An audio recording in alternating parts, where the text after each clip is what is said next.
प्यारे बच्चों नमस्कार।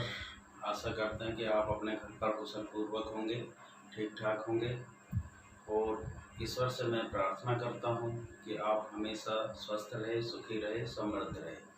प्यारे बच्चों, आपका जो लेसन चल रहा था, लेसन नंबर 5, कांग्रेस प्रणाली जो चल रही थी, कांग्रेस प्रणाली की चुनौतियां जो चल रही थी वो समाप्त हो गई। उसके 2 मार्क्स के क्वेश्चन समाप्त हो चुके हैं। आज हम एक नया लेसन लेकर चल रहे हैं जिसका नाम है the crisis of democratic order, लोकतांत्रिक व्यवस्था का संकट। लोकतांत्रिक व्यवस्था का संकट पढ़ाने से पहले मैं इस लेसन के बारे में आपको बताना चाहता हूँ कि लोकतांत्रिक व्यवस्था का संकट होता क्या है।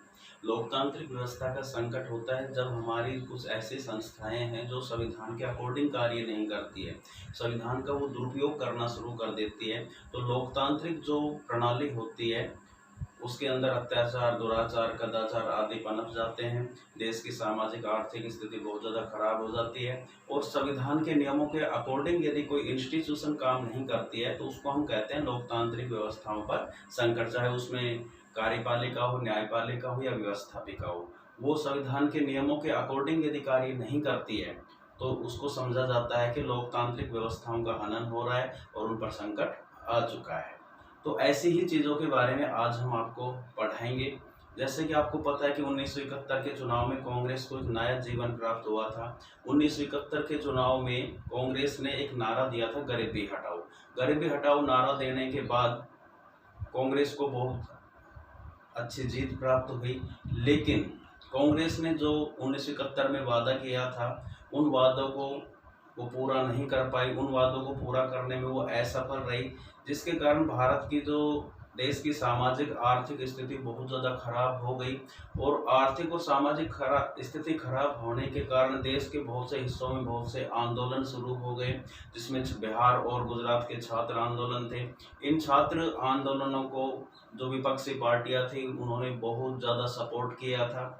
तो इस कारण से कांग्रेस की स्थिति बहुत ज़्यादा खराब हो चुकी थी। ऐसी ही एक स्थिति हम लेकर चलते हैं। उस समय कार्यपालिका और न्यायपालिका के बीच में भी बहुत ज़्यादा मतभेद उत्पन्न हो रहे थे। केशवानंद भारती का मामला उसमें हम आपको बताएंगे।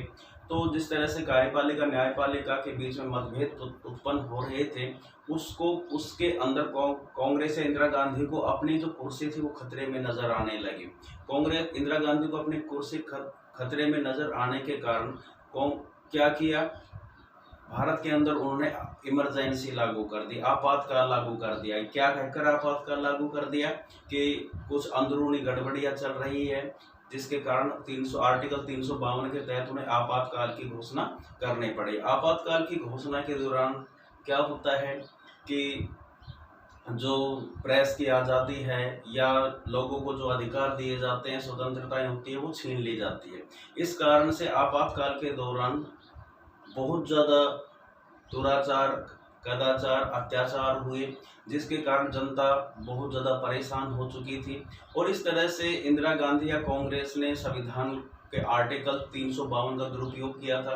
352 का जो उपयोग है वो कब किया जा सकता है? आर्टिकल 352 के तहत आपातकाल की घोषणा कब की जा सकती है? यदि कोई बाहरी आक्रमण हुआ हो, युद्ध जैसी स्थिति उत्पन्न हो चुकी है, तो ऐसी स्थिति में आर्टिकल 352 का उपयोग किया जा सकता है। लेकिन आपातकाल की जो स्थिति उस समय जो पार्टी थी, जनता जो भी पार्टी थी, जब कांग्रेस पार्टी का शासन था, उसने 352 जो आर्टिकल था उसका बहुत ज़्यादा दुरुपयोग किया था।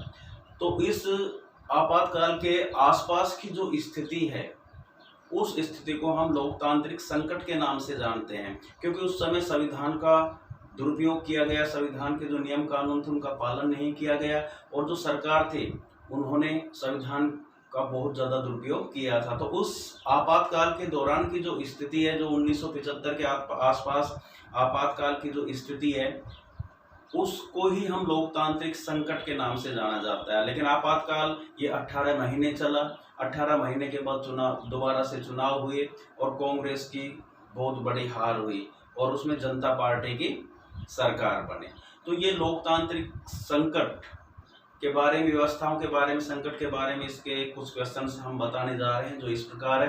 तो सबसे पहले जो क्वेश्चन है वो है, what was the cause of tension between the executive and the judiciary in 1993।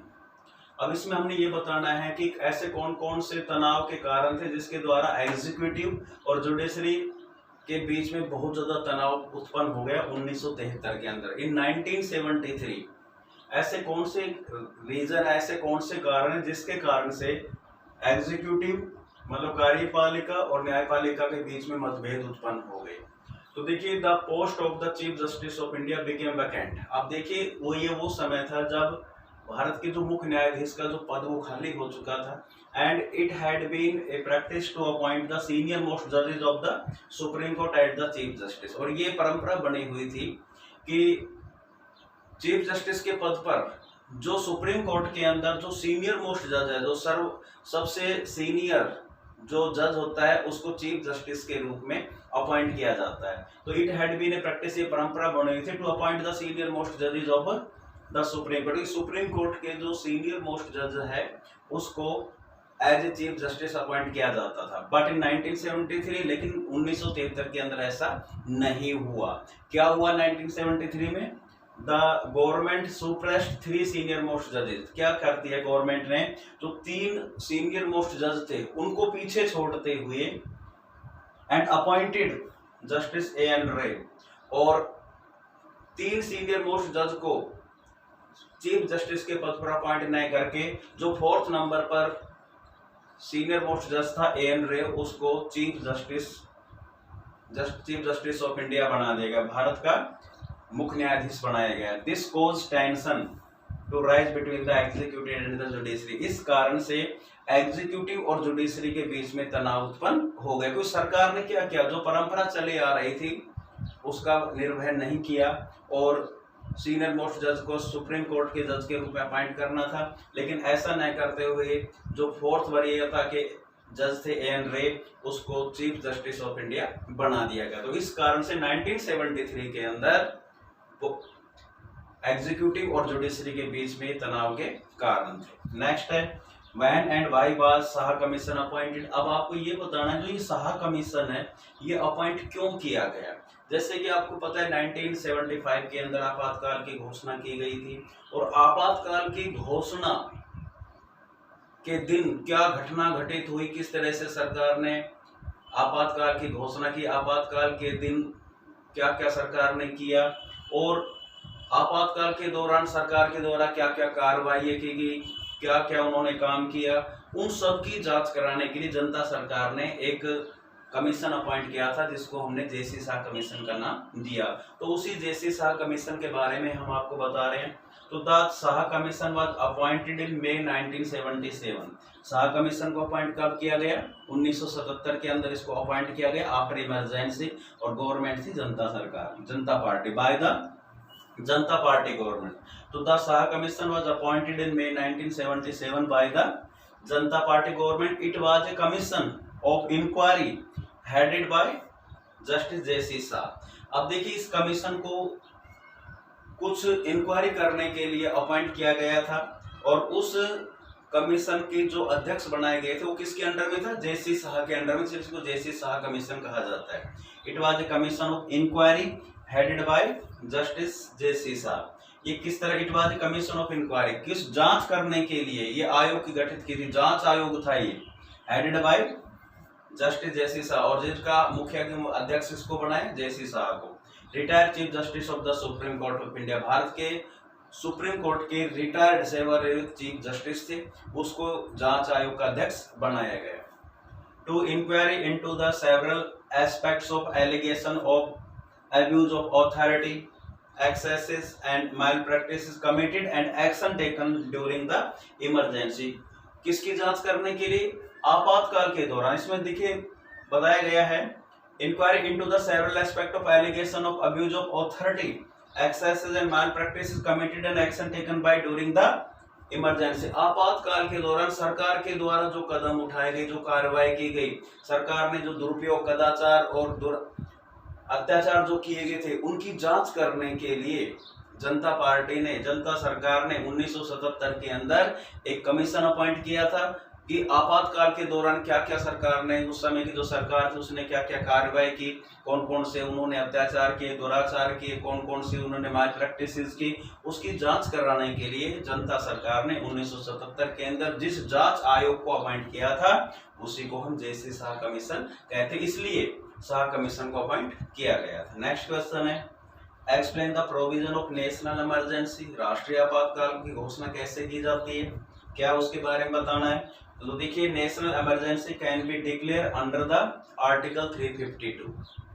तो जो नेशनल इमरजेंसी है उसको आर्टिकल 352 के तहत डिक्लेयर किया जाता है, उसकी घोषणा की जाती है। Whereby the security of India is threatened by war. देखिए, जब भारत की सुरक्षा पर कोई खतरा हो, किसके द्वारा, कोई युद्ध हो रहा हो, इमरजेंसी एग्रेस, इसमें एक्सटर्नल एग्रेशन, बाह्य हमला हुआ हो, या आर्म रिबेलियन या सेना के द्वारा विद्रोह कर दिया गया, तो तीन स्थितियों में आप देखेंगे जब भारत की सुरक्षा को खतरा हो, कौन कौन सा, या तो सबसे पहले वार, युद्ध हुआ हो, या फिर एक्सटर्नल एग्रेशन, बाह्य आक्रमण हुआ हो, या फिर आर्म रिबेलियन या सेना ने विद्रोह कर दिया हो।